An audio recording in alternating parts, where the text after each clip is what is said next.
Hello everyone, welcome to my YouTube channel. आज का हमारा टॉपिक है प्रमुख शिक्षण विधियाँ, यानी कि जो इम्पोर्टेंट टीचिंग मेथड्स हैं उसको डिस्कस करेंगे। जितने भी स्टूडेंट्स यहाँ पर बीएड करने वाले हैं और सीटेट की जो प्रिपरेशन कर रहे हैं उनके लिए इम्पोर्टेंट क्लास है। देखो, आप बीएड कर रहे हैं, इट मीन्स कि टीचर आप बनने के लिए बीएड करेंगे, ठीक है। और उसके लिए एक एलिजिबिलिटी टेस्ट जो होता है उसको पास करना पड़ता है, यानी कि आपको सीटेट एग्ज़ाम देना पड़ेगा। उसमें भी इन्हीं चीज़ों को पढ़ना पड़ेगा और ये टीचिंग एप्टीट्यूड का पोर्शन भी है। ओके, चलो स्टार्ट करते हैं। कुछ यहाँ पर शिक्षण विधियों को देखेंगे, डिस्कस करेंगे और ये भी जानेंगे कि उनके जनक कौन कौन से हैं और कौन कौन सी टीचिंग मेथड्स आपके लिए इम्पोर्टेंट है एग्ज़ाम पर्पस में। ओके, वो भी मैं आपको यहाँ पर बताऊँगी। सेशन को एक बार फ्रेंड्स में शेयर कर देना ताकि उन्हें भी हेल्प हो सके। स्टार्ट करते हैं अब। तो यहाँ पर देखो कितने मेथड्स हैं। तो पहला मेथड क्या है? आगमन विधि, जिसे इंडक्टिव मेथड भी कहा जाता है। हिंदी मीडियम वाले हिंदी वाला देखेंगे जिसमें आपको समझ में आ जाएगा, और इंग्लिश वाले इंग्लिश में देखेंगे। देखो, अंडरस्टैंड करते हुए चलेंगे तो ये लॉन्ग टाइम तक याद रहेगा, ठीक है। सेकंड हमारा टीचिंग मेथड है निगमन विधि, जिसको डिडक्टिव मेथड कहा जाता है। प्रोजेक्ट विधि, प्रत्यक्ष विधि, डायरेक्ट मेथड और विश्लेषण विधि, एनालिसिस मेथड। आगे और भी प्रमुख शिक्षण विधियां हैं, जैसे कि संश्लेषण विधि, सिंथेटिक मेथड, अनुकरण विधि, व्याख्यान विधि, मारिया मोंटेसरी विधि, डाल्टन विधि और भाषा संसर्ग विधि। ये जो है इम्पोर्टेंट टीचिंग मेथड्स हैं। एक एक करके अभी हम लोग डील करेंगे। सबसे पहला हमारा यहाँ पर है कि इंडक्टिव मेथड, यानी कि आगमन विधि। इसके जनक कौन है? तो जनक या फिर प्रतिपादक आप कह सकते हैं, वो है अरस्तु। अरिस्टोटल भी लिखा हुआ रहेगा तो आप कंफ्यूज बिल्कुल भी नहीं होंगे। ओके, इसमें क्या होता है इसको जानते हैं। सबसे पहला पॉइंट आप जैसे यहाँ पर देख रहे हैं कि ये जो विधि है, ये जो मेथड है इंडक्टिव मेथड, इसमें एग्जाम्पल से हम लोग रूल की ओर बढ़ते हैं, यानी कि उदाहरण से नियम की ओर ये चलती है। और ये जो विधि है ये कैसी है? चाइल्ड सेंटर्ड, ये चाइल्ड सेंटर्ड है। ओके, यहाँ पर डी होगा। चाइल्ड सेंटर्ड होती है और विद्यार्थी को करके सीखने, लर्निंग बाय डूइंग पर ये क्या करती है? बल देती है।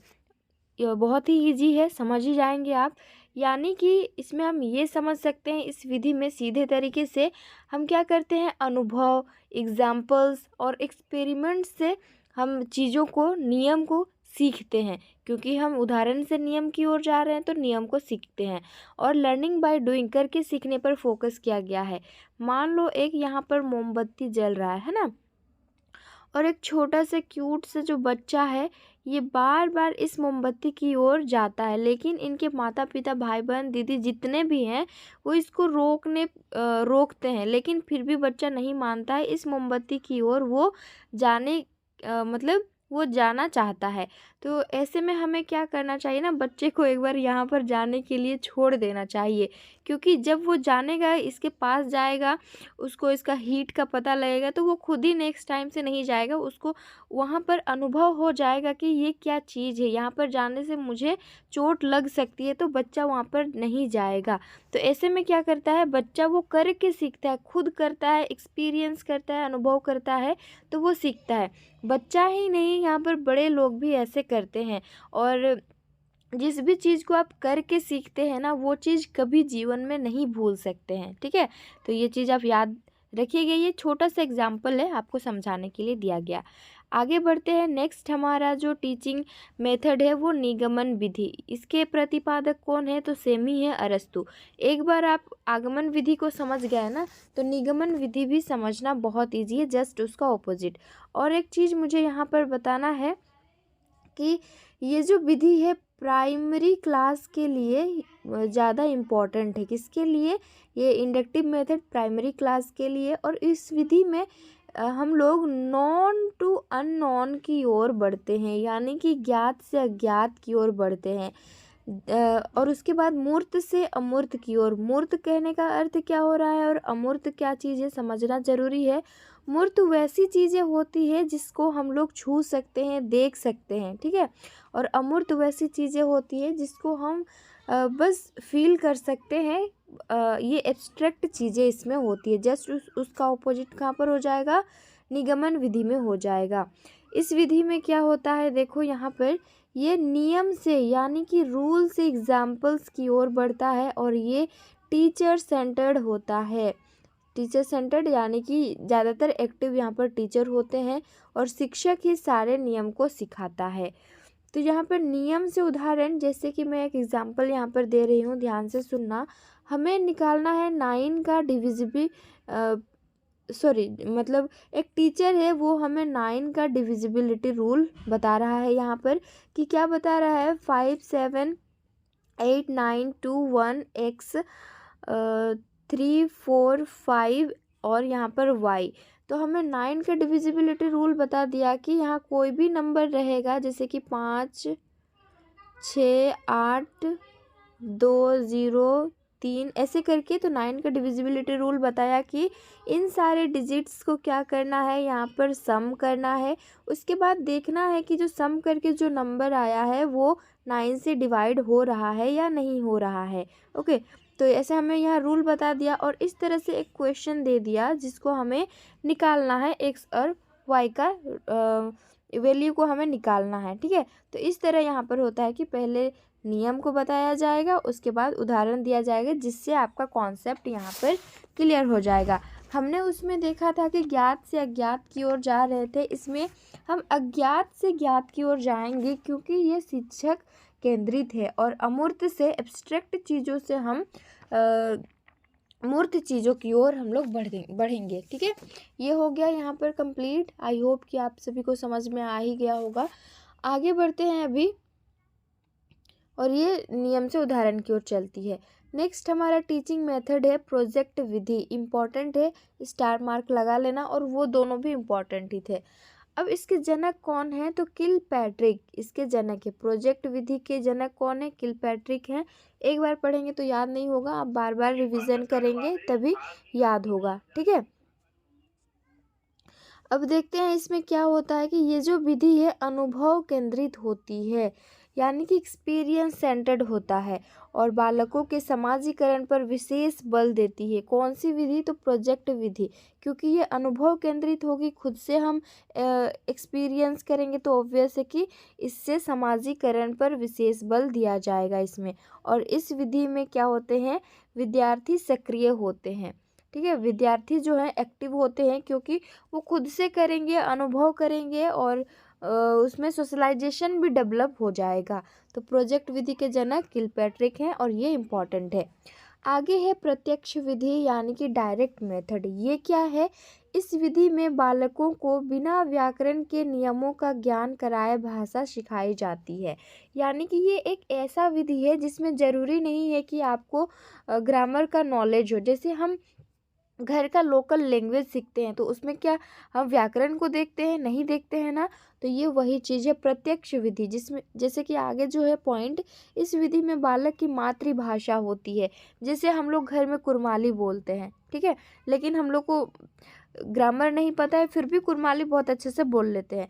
तो इसमें ये प्रत्यक्ष विधि हो जाएगा। जैसे बहुत सारे बच्चे खोरठा बोल रहे हैं, वो उनका मतलब व्याकरण नहीं पता है, वो उनके घर में वही भाषा बोला जाता है, तो वो डायरेक्ट मेथड हो जाएगा। जिससे देखो, भाषा हम बातचीत करते हैं और बातचीत करने के माध्यम से हम कुछ ना कुछ सीखते ही हैं। तो यही यहाँ पर है। और कोई संथाली बोलते हैं, कोई हो भाषा बोलते हैं, उड़िया भाषा, बंगाली, ऐसे करके जो भी बोलते हैं वो मातृभाषा हो जाएगी। आगे है वार्तालाप के माध्यम से अधिक सीखने पर जोर दिया जाता है, यहाँ पर होगा। तो ये हम क्या करते हैं, बात करने के माध्यम से, कम्युनिकेशन के माध्यम से, कन्वर्सेशन के माध्यम से हम क्या करते हैं, सीखने पर बल देते हैं। और ये कैसा है, तो श्रव्य दृश्य सामग्री का प्रयोग किया जाता है इसमें, और प्राथमिक कक्षा हेतु यह विधि अत्यधिक उपयोगी है। तो जैसे आप सभी को पता है NEP 2020 में ये बोला गया है कि 5 क्लास तक बच्चों को अपनी मातृभाषा में शिक्षा दी जाएगी। तो ये भी इम्पॉर्टेंट है। और श्रव्य दृश्य सामग्री यानी कि ऑडियो विजुअल एड का भी प्रयोग किया जाएगा। ओके, आगे बढ़ते हैं। विश्लेषण विधि, एनालिसिस मेथड, ये है क्या? इसके माध्यम से इसके जनक कौन है? तो हेनरी एडवर्ड आर्मस्ट्रॉन्ग है। आप आर्मस्ट्रॉन्ग भी याद रख सकते हैं। इस विधि में होता क्या है देखते हैं कि इस विधि में समस्या को छोटे छोटे भागों में बांटकर उनका अध्ययन या फिर समीक्षा करते हुए हल करते हैं। मान लो कोई प्रॉब्लम है, उसको छोटे छोटे भागों में डिवाइड करेंगे और क्या करेंगे, उस समस्या का हम लोग यहाँ पर समाधान करेंगे। ये मान लो कोई बड़ा प्रॉब्लम है, समस्या है, उसका समाधान छोटे छोटे भागों में बांट करके करेंगे, जिसके जनक है हेनरी एडवर्ड आर्मस्ट्रॉन्ग। इसका जस्ट ऑपोजिट यहाँ पर संश्लेषण विधि है। छोटी छोटी अगर समस्याएं होंगी, गतिविधियां, एक्टिविटी, समस्या करने का मतलब एक ही चीज़ नहीं है। कोई भी एक्टिविटी, कोई भी काम हम क्या कर रहे हैं, छोटे छोटे काम जो है उसको हम जोड़ते हुए मतलब क्या करेंगे, उसको, उस समस्या को, उस गतिविधि को हम लोग कंप्लीट करेंगे। यहाँ पर छोटे समस्याओं को, गतिविधियों को जोड़ते हुए और उसमें बड़ा समस्या या फिर बड़ा जो एक्टिविटी था उसको छोटे छोटे भागों में बांट करके सॉल्व कर रहे थे। ओके, नेक्स्ट है अनुकरण विधि, दूसरों को देखकर सीखते हैं। अनुकरण विधि यानी कि इमिटेट करना। हम क्या करते हैं, जब छोटे रहते हैं या फिर छोटे बच्चे भी जो होते हैं वो दूसरों से, अपने से बड़ों को देखकर ही सीखते हैं। तो ये भी इम्पॉर्टेंट मेथड है जो कि हम दूसरों से देखकर यहाँ पर सीखते हैं। जैसे कि मान लो हम टीचर बनना चाहते हैं, तो हम किसी ना कोई टीचर को हम देखकर ही उसका अनुकरण करते हैं। उनके स्टाइल को, पढ़ाने के तरीके को हम क्या करते हैं, नकल करके हम लोग सीखते हैं और न्यू क्रिएटिविटी करने की हम कोशिश करते हैं दूसरों को देखते हुए। एज इट इज़ हम तो नहीं ना उसको कॉपी कर सकते हैं, तो हम लोग उसमें क्या करते हैं, न्यू क्रिएटिविटी करके लर्न करते हैं, उस चीज़ को सीखते हैं। आगे है व्याख्यान विधि। व्याख्यान विधि को सबसे प्राचीन विधि माना गया है। तो आप जब एजुकेशन सिस्टम पढ़ेंगे ना, उसमें गुरुकुल एजुकेशन सिस्टम आपको पढ़ने को मिलेगा। तो यहाँ पर क्या किया जाता था, उस टाइम लिखा हुआ किसी को कुछ नहीं मिलता था। जो गुरु होते थे वो स्टूडेंट्स को, विद्यार्थी को लेक्चर मेथड में ही बताते थे, व्याख्यान ही देते थे, लिखित रूप में नहीं देते थे। ओके, तो इसीलिए इसे क्या कहा गया है, प्राचीन विधि भी कहा गया है। लेकिन यहाँ पर एक नेगेटिव है कि देखो, व्याख्यान विधि में टीचर जो है, गुरु जो है, वो क्या करेगा, लेक्चर देगा, लेकिन इसमें स्टूडेंट पैसिव भी हो सकता है, यानी कि निष्क्रिय रह सकता है। इसीलिए जो है शिक्षण में हम इसका इतना ज़्यादा उपयोग नहीं करते हैं। लोअर क्लास में, जैसे कि प्राइमरी लेवल सब में हम लोग उतना ज़्यादा इसका यूज व्याख्यान विधि का नहीं करते हैं। आगे है मारिया मोंटेसरी विधि। तो ये क्या है, एक टीचिंग मेथड ही है। ओके, सबसे पहले तो ये आया था मंदबुद्धि बालकों के लिए, ये मेथड आया था, लेकिन बाद में ये सबके लिए लागू हो गया।